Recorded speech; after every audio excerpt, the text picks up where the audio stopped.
Present perfect continuous tense কাকে বলে? কোনো কাজ অতীতকালে বা আগে শুরু হয়ে বর্তমানকালে বা বর্তমানেও চলছে বোঝালে তাকে প্রেজেন্ট পারফেক্ট কন্টিনিউয়াস টেন্স বলা হয়। চেনার উপায়: বাংলা বাক্যের ক্রিয়াপদের শেষে তেসি, তেসো, তেসে থাকলে এই টেন্স হয়।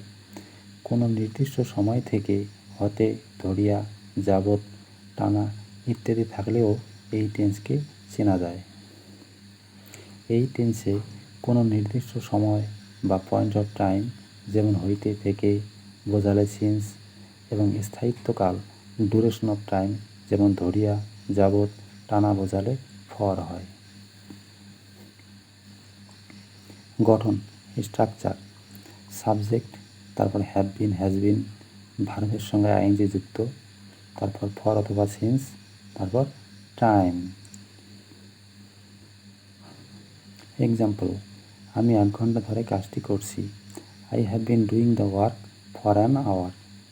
এখানে ধরে বা যাবৎ বোঝায়, অর্থাৎ এখানে 1 ঘন্টা হলো স্থায়িত্বকাল, তাই 1 ঘন্টার আগে ফর হয়। আমি সকাল থেকে পড়ছি। I have been reading since morning. এখানে বাক্যে কোনো নির্দিষ্ট সময় থেকে পড়ছি, তাহলে মর্নিং হলো নির্দিষ্ট সময়, তাই মর্নিংয়ের আগে সিন্স হয়। 3 দিন ধরে বৃষ্টি হচ্ছে। ইট has been raining for 3 days। 3 দিন এখানে স্থায়িত্বকাল বোঝায়, অতএব 3 days-এর আগে ফর হয়। গত রাত থেকে বৃষ্টি হচ্ছে।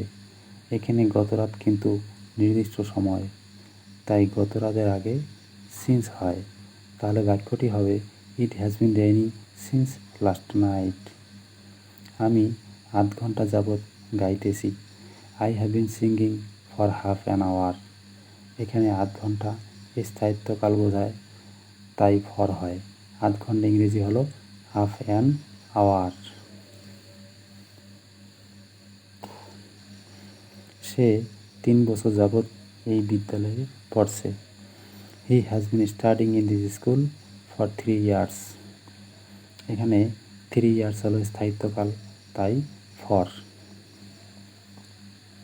সে 2022 সাল থেকে এই বিদ্যালয়ে পড়ছে। হি অথবা she has been studying in this school since 2022। এখানে 2022 নির্দিষ্ট সময়। ভিডিওটি ভালো লাগলে পাশে থাকুন। Thanks for watching.